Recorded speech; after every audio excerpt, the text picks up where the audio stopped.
Alright. As boring as this is to watch, I'll find a way to make it more entertaining.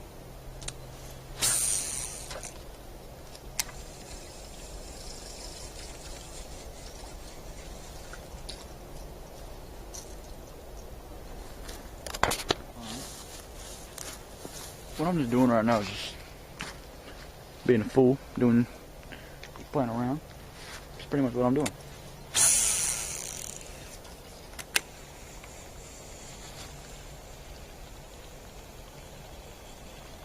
I'm telling you though, nothing in this pond.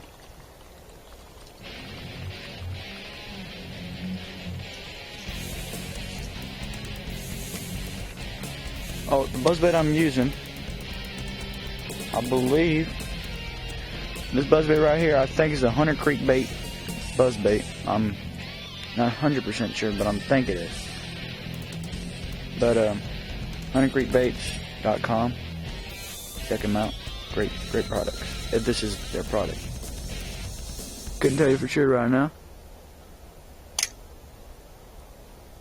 All I know is this great buzzbait, and Hunter Creek Baits makes great buzzbaits. A good thing to have when you're doing small pond fishing is just what I said. Like I said earlier, you want random. You just want a randomized selection of baits that you can use on any change of condition. Something I like to use, have a lot of soft plastics around, some shad stuff. Anything that looks like shad is always a good thing. There tends to be shad in there, and these bait fish, a lot of shad and bait fish sometimes, if you're lucky enough. Now, you first make sure there's fish in the pond too. Don't go. Some crawdads is something good to have. Some, some little bullfrog looking one, soft plastics and everything. Yeah.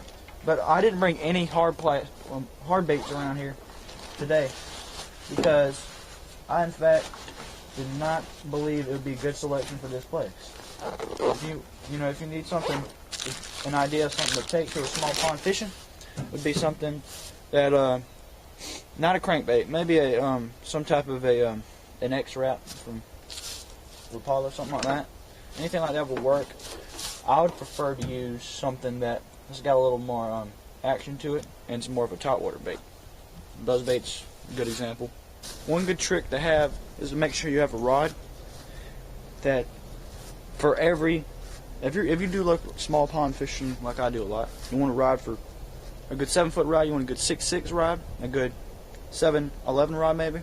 Even for swim baits, 6-foot rod, you also want at least one spinning rod. You're not trying to get too complicated, but you're trying to make sure you get everything for every bait and you get the right action for every bait. That's the key right there.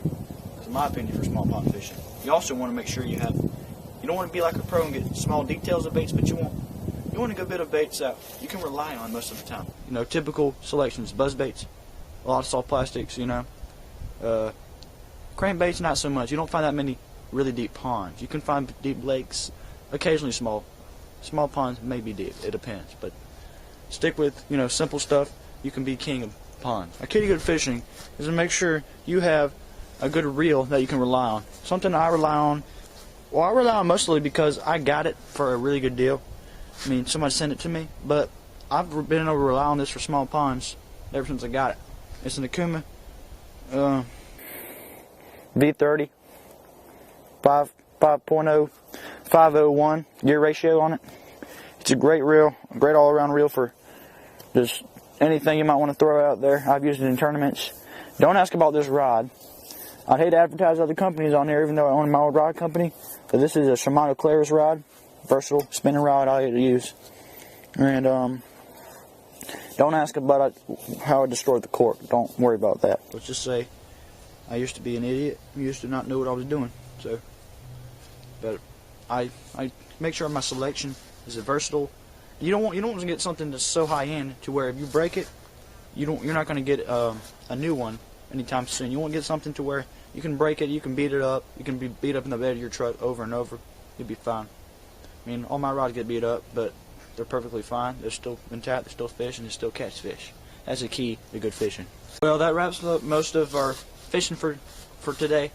I just did it, I didn't do too much. I didn't catch anything. You know what? It was just something I wanted to do to kind of show a little bit about small pond fishing, how it could sometimes be better than tournament fishing, This is the way it started first off with. There weren't tournaments way back when they didn't, do all this stuff, So it's good to get out and do that sometimes. It helps you learn. That's the way Kevin Van Dam learned. He's always grew up fishing small ponds, and he learned to be versatile, switch when he needs to. So, that's for today. I appreciate it, and once again, thank you.